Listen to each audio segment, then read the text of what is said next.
get a mentor early, somebody who's had the success that you are striving to achieve that can guide you through the process on what experience you can be getting right from the beginning.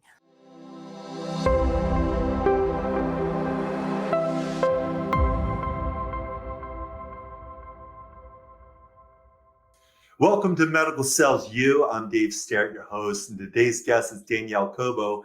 She's the author of a brand new book called Unstoppable Grit. Now also available is the audiobook. But Danielle is a former Fortune 500 senior sales executive. She's renowned for empowering others, helping them to achieve their best. She's a coach. She's helped people to accelerate their careers as well. She's spoken to many other companies and helped others along the way.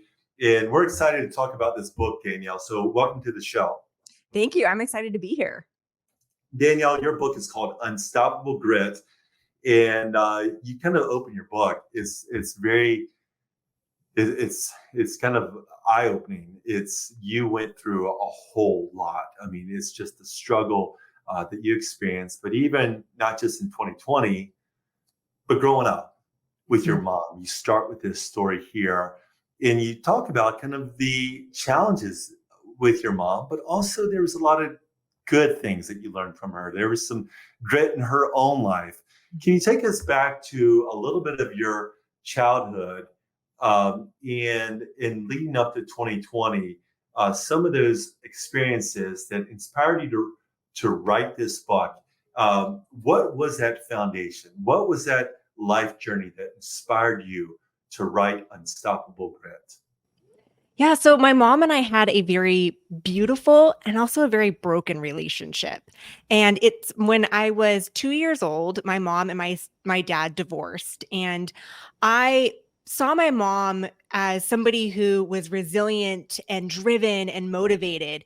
She was somebody that I aspired to because she had gone from being a single mom to getting her college degree and serving as a cocktail waitress all at the same time, to rising up the corporate ladder in medical sales and being a region manager for one of the top 10 pharmaceutical companies in the world in the 1990s, which as a female wasn't as common. So I really saw her go from nothing to being highly successful in the corporate world. And so she modeled drive and tenacity and resilience.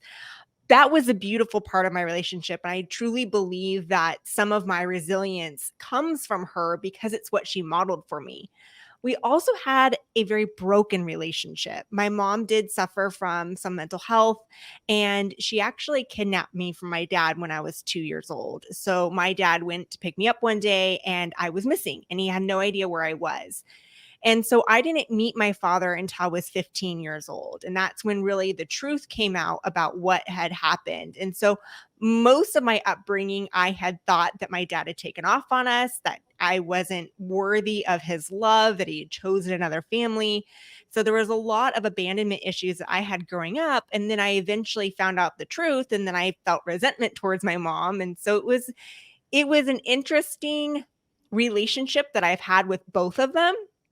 But I also do believe that some of the challenges that I've gone through in life have really shaped me into the person that I am today. So I wouldn't wish it on anybody, but I don't necessarily regret it. What inspired me in writing the book is in 2020, there were so many people who had lost their jobs and they felt lost and they felt confused as to what they should be doing in their career. It was called the Great Resignation. A lot of people had taken a pause and were forced to take a pause and say, what do I want in my life? And there's so many times where I've experienced challenges, and I have this experience of being a hiring manager and overcoming a lot of adversity in my life. And I said, well, what can I do to help others build a career and life that they love? And that's really what inspired in writing the book. So my hope is that when people read the book, they may or may not be able to relate to the stories, but they'll be able to relate to some of the feelings that I've gone through in my life. And so every chapter is a story, a learning lesson, and how can the reader apply it to their life? Every single person who reads your book, and I've enjoyed jumping into it. I'm about halfway through it. and I've listened to some of your audio content as well. You're right. Not everybody will have your exact story, but I believe that there are a lot of us who have different experiences. People who treated us a certain way, and it's sometimes kind of a mixed bag. There was some good in that, but also some challenges as well. What advice would you give to a young person who feels like the world has been against them? That they just don't Mm. have the connections. They want to be successful. Part of what I do with Medical Sales U is I'm helping people to break into the industry for the first time. And what I experience a lot of times is people are like, well, I don't have the right connections. I don't have the right degree. I've tried. I've been turned down so much. I've been ghosted so much. What attitude and mindset would you encourage that young person? Maybe they're in their 20s and they want to achieve, but they feel like the world has been against them. What advice would you give them? Well, I would first say the job market's tough. It's whether you've been in sales a long time or whether you're breaking into sales. The biggest advice that I would give anybody at any stage in their career, but most importantly in the beginning of their career, is to align yourself with a mentor. I'm very fortunate that early on in my career, when I was 23, I had a mentor who I sat down with for lunch one day, and they were in pharmaceutical sales. And they broke down for me, what do I need in my performance book, also known as a brag book? What should I include in my resume? How should I be interviewing? And what does that sound like when going through interviewing? So I would say the first thing that you do is, if you're in school, then get a mentor early, somebody who's had the success that you are striving to achieve, that can guide you through the process on what experience you can be getting right from the beginning. I look back at when I started my career, and I was 23, and somebody had let me into a trade show. I had a friend that worked in dental sales. They had a pass to the trade show, and they gave me their pass. And here I was. I went from each booth at the dental trade show, and I said, "Who's the hiring manager? Can I give him my resume?" And I would distinctly remember my first brag book. And it's so funny now because looking back, I mean, it had letters of recommendations from when I was a server at a restaurant. I mean, I didn't really have any experience. I had um, some letters of recommendations from my teachers. I had shown that even though I may not have medical sales experience, I had worked 2 jobs in college. I even had my driving record in in my brag book because I wanted to show that I was responsible. And I think I had my credit score in there too because I had a 700 credit score when I was in my early 20s. So I was just showing anything that I could to show them that I had the drive, I had the motivation, and I may not necessarily have the industry experience, but I had those intangible characteristics that aren't always taught. I can teach as a hiring manager, I can teach you products, benefits, I can teach you how to sell, but I can't teach you to wake up every single morning and have the drive to succeed and the grit and the resilience to keep going when challenges come your way. I absolutely love that story. That is fascinating, and I do think that that is the key. It reminds me a little bit of my story, and so when I first got into medical sales 8 years ago, I was doing nonprofit ministry. I was writing Christian books, going on mission trips, and it was up and down. I thought, I'm in my 30s now. Someday I want to get married, have a stable family, and I need to do something different. My degrees are in religion and philosophy, so I went to my friend Jared and I said, Jared, if you hear something, let me know. And sure enough, he came back to me and says, I think I have an opportunity. So I brought to him my resume and a cover letter. He looked at me and said, that's not enough. You need a brag book. I'm like, what? Brag book? And he coached me through the process. He's like, look, you've written books. You need to be able to leverage your past story to show them how that fits. And you need to tell a story in this business plan, this brag book. And I met with another guy, and he said the first thing he says, you need to get on LinkedIn. And Mhm. likewise, and so that I think is you're telling, and our listeners, and that's part of what we're doing also with Medical Sales U is we're helping people. And now with Chat GPT, we can leverage artificial intelligence to speed up the process Mhm. of these as well. And you're doing that as well. There are these roadblocks. Why don't we jump into here a little bit? Because I think one of the things that you mentioned, so you got into sales, you were very successful. A lot of our audience is wanting to make that jump to be a manager as well. Mhm. And there's challenges there. There's struggles there. They're going up against people who have with anything, they're like, well, what management experience do you have? Tell us a little bit, how did you make that jump from being sales rep into leadership as far as a manager? Yeah, I would say my story is very interesting because it's very uncommon in the way that I was able to break into a leadership role. I was actually interviewing for an individual contributor role with an organization. And while I was interviewing, I had brought a business plan that I had created for one of the previous organizations that I worked for. So when I was in dental sales as an individual contributor, the first company that I worked for, I noticed that there was an opportunity for sales training. I remember this the first time I was exposed to sales training, how revolutionary it was for me in my business and how I was able to double my business the next year. And I said, what would it look like if we had somebody that worked for the organization that was a national director of sales? And we didn't have the position before. And so I wrote up a business proposal that said, here's a job title, here's what the roles and responsibilities are, here's how the compensation plan is going to be worked based on the acceleration of the onboarding of new employees and growth within the organization. And so my first words of advice is, if the position doesn't exist, doesn't mean you can't create it. A lot of times, if you see a gap within an organization, put together a business plan, propose it to your manager, see what opportunities you can create within the organization.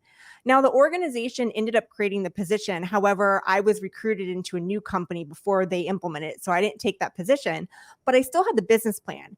And so when I was interviewing for this individual contributor role for one of these organizations, I started to talk about my brag book and my experience. I had earned 4 President's Club for top performance 4 consecutive years.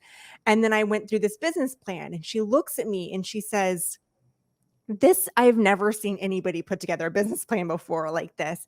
She says, would you consider a leadership role? And I said, well, absolutely. My goal is to get into leadership. But I also, thinking in my head, I recognize I don't have direct leadership experience. I'm an outside candidate. So I kind of had two things going against me right from the start.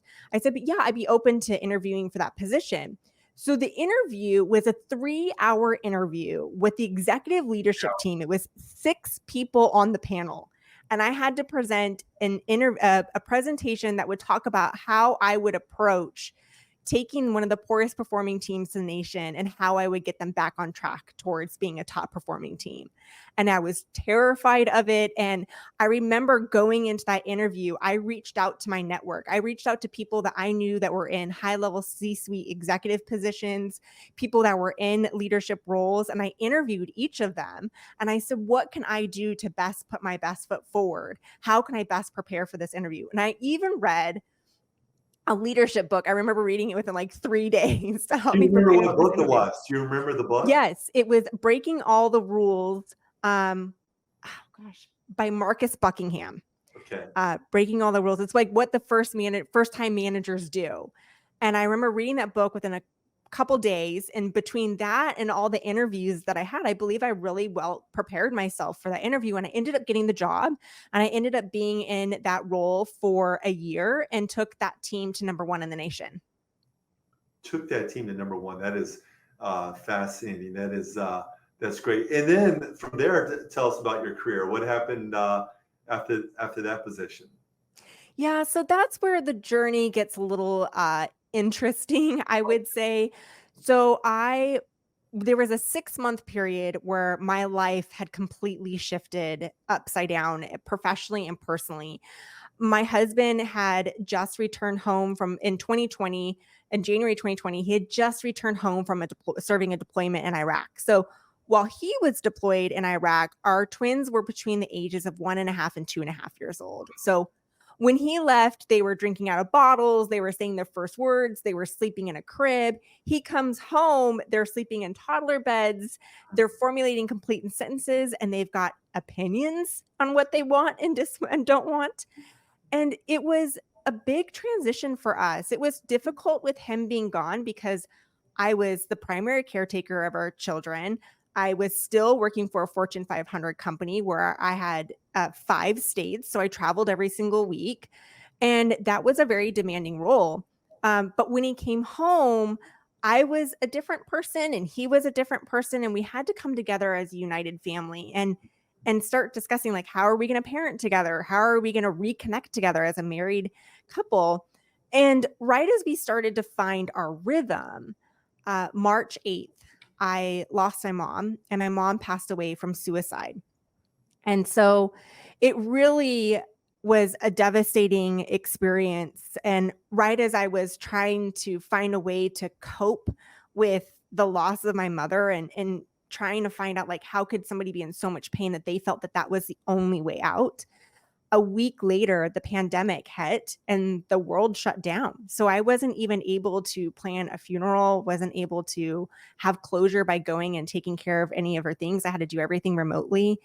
And then, right, just a couple months after that, the organization that I was with was acquired by a larger pharmaceutical company, and the culture shifted a lot, and it became a very toxic work environment. And so all this happened within 6 months, and I ended up leaving the organization. And I initially started to look for a job, and I knew I needed to build a strong brand on LinkedIn in order to present myself well. And as I started to do that, people started to reach out to me and say, "Do you do career coaching? Do you do sales coaching?" And that's really what evolved into the business that I have now. I had no intention of starting a business, but what I found by developing a strong brand presence on LinkedIn is people started to follow my content, and they wanted more, and they wanted more coaching on how they could achieve success in their roles. I can't imagine the pain that you experienced all in 1 year. Just the challenges. Your husband's gone. He comes back. He's deployed. You have two little ones. I have a little one. My Mhm. little guy's just under two. We have another baby on the way. Right. My stepdaughter's 11, and it's I started a new job, and I was just down seeing an account just right before this call. I thought I was going to be late for this for this Zoom call, but that's a lot, and I can't imagine the pain. I'm so sorry that you've lost your mom, but out of that, you had unstoppable grit. In your book, you talk about these 7 roadblocks Mhm. that stand in the way. We may not be able to address all of them, but can you talk to us about a couple of those roadblocks and how to overcome them? Yeah, I believe one of the biggest roadblocks is we run into fear of the unknown. And whether you are looking for a job or you're in your job, but you just don't know what the future is going to bring. And that becomes a major roadblock because we can start to uh, internalize a lot of our thoughts, and we start to create worry. And fear in itself is false evidence appearing real. A lot of times we worry about things that are possibly never even going to happen, or we start to worry about things. And I look back at my life, and there's been times where there's been uncertainty, and there's been times where I have been like, oh my gosh, what is my life going to be like? The 6 months that I went through. But when I look back, I believe that everything happens for a purpose. And I am a believer. I have faith, and I believe that God has a mission for us. And sometimes what we want and at the timing that we want doesn't always happen, but we've got to have faith that there's a long-term plan for where he wants us to go.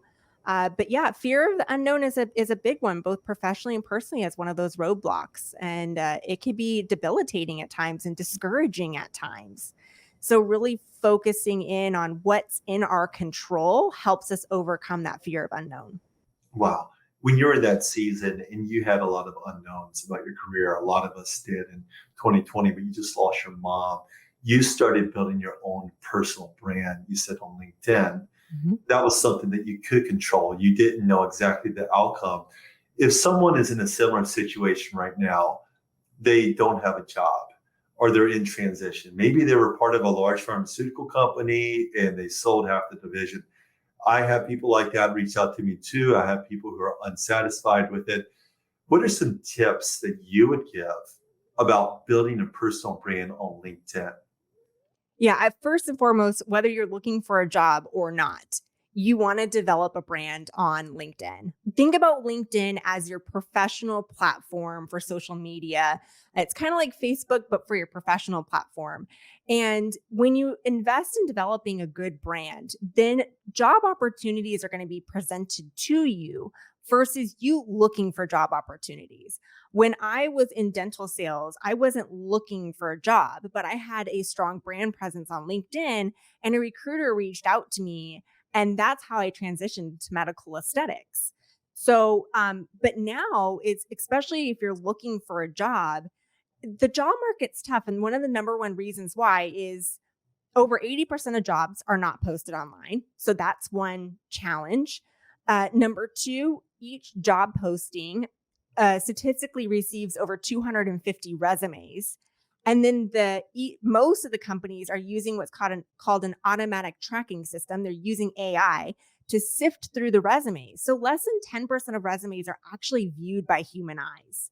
And so it can be really discouraging when you're spending your time applying to job after job after job, and not even knowing whether your resume is going to be viewed by the hiring manager.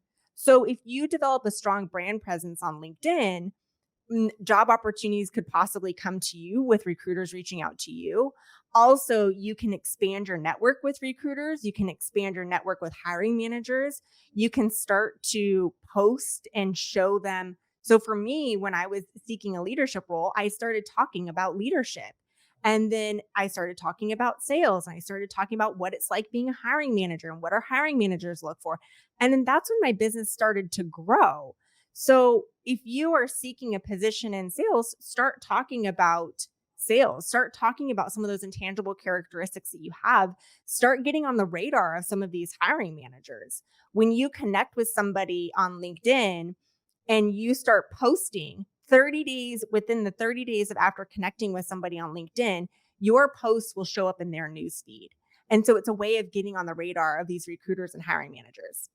So a piece of advice, I guess, and just listening to you is go ahead and make a post. If someone is thinking about it and they come, maybe it's even a quote from someone else, uh, whether you're reading a book of leadership or listening to an audio book, and even using AI to come up with something. But I would just advise make it personal. If you can make a personal touch, that personal element, I think a lot of people can see through what's fake and what's not, but leverage those tools and just making a post is simple. Have you ever found that there's certain things that just don't work on social media? This is something that I've been trying to do more recently with medical sales. You is more posting. I'm still in the game as well. Do you have any words of caution that these things don't work, but maybe this does work in developing your brand on LinkedIn? Yeah, I would say be mindful of like how you want to position yourself. So if you want to position yourself for leadership roles, hone in on your message on what it means to be, what leadership means to you. I would say what you don't want, what you do want to do is you want to be very concise and specific about what your messaging is. You don't want to be all over the place.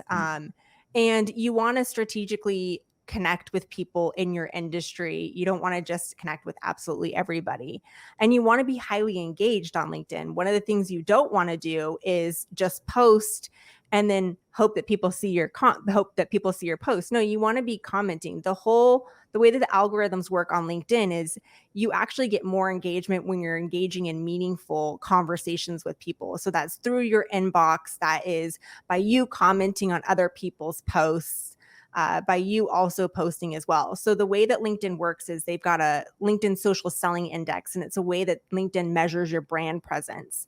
And so it will look at, are you engaging in conversations? Are you posting content and being viewed as a thought leader on LinkedIn? Are you connecting with the right people? So those are some of the areas that you want to focus on when you're working on LinkedIn. And this is everything that I help when I'm working with job seekers. This is everything that I do. We look at their LinkedIn profile, we optimize it for search engine optimization, for keywords. I help them connect with recruiters. I help them with posting strategies, when to post, how to post, using different tools like ChatGPT to help streamline their posts, making it easier to share content on a more consistent basis. And then also looking at their resume and optimizing it for the ATS system.